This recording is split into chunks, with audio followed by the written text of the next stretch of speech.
yang tidak mengerti bahwa public policy itu yang kemudian diterjemahkan dalam komunikasi punya impact yang luar biasa.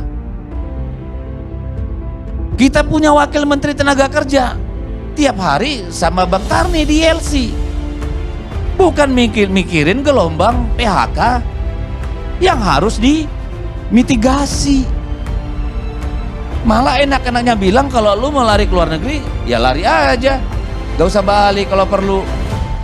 Wakil menteri bagaimana? Kok bisa pikirannya stunting begitu?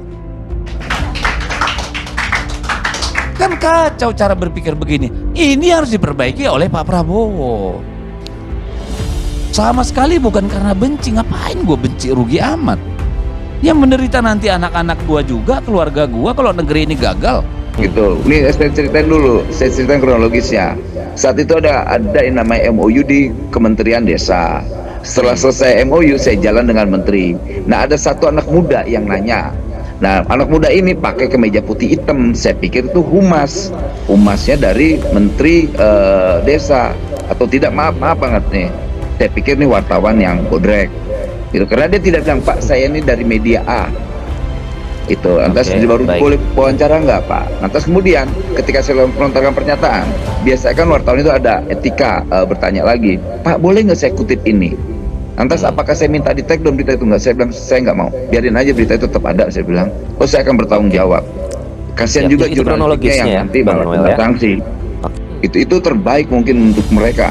Tapi ingat, jangan sampai nanti ini banyak perdagangan manusia, banyak juga rekrutmen tenaga kerja yang akhirnya mereka disiksa, yang akhirnya mereka jadi operator judi online, akhirnya menjadi operator scamming. Hati-hati, ini udah terjadi.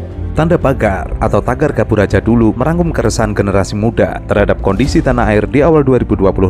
Kompetisi sehat atau fairness yang tidak ditemui, tidak terkecuali dari sektor politik, disinyalir, membuat generasi muda berharap bisa hengkang dari negeri sendiri.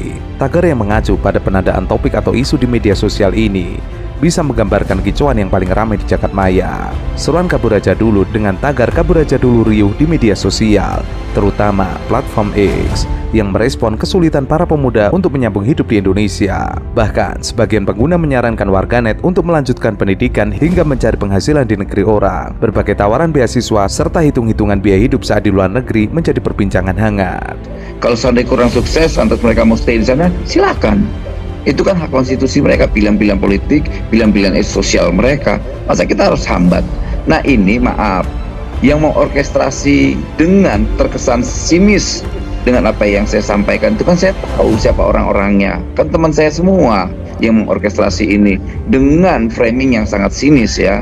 Seakan-akan pernyataan saya itu ada bentuk sinisme. Padahal saya santai aja, Pak. Ketika ditanya, Bang gimana Bang, hashtag kan memang saya tidak tahu bahwa hashtag ini ramai. Saya bilang, ya sudah, jangan balik lagi nih, jangan balik lagi ya, tapi ya gitu. Kayak gitulah, bukan maksudnya merendahkan, nggak ada. Makanya saya bilang, karena saya penikmat kebisingan, santai aja jadinya. Jadi nggak terlalu khawatir saya. Itu kayak gini, konteks pertanyaan kawan saya itu. Namun, tanggapan Wakil Menteri Ketenagakerjaan Immanuel Ebenezer merespon dengan santai tren tagar kabur aja dulu malah menjadi bumerang. Bahkan saat Immanuel diwawancara oleh Kompas, ia malah mengalihkan perhatiannya terhadap kesetaraan orang-orang yang sudah mendapatkan kerja. Hal yang paling disorot saat Wamenaker mempersilahkan generasi muda untuk kabur dan tidak kembali ke Indonesia. Ia mengucapkan hal tersebut sambil tertawa. Menurutnya, tren di media sosial seperti tagar kabur aja dulu bukanlah suatu hal yang perlu dikhawatirkan secara berlebihan. Tapi Anda sempat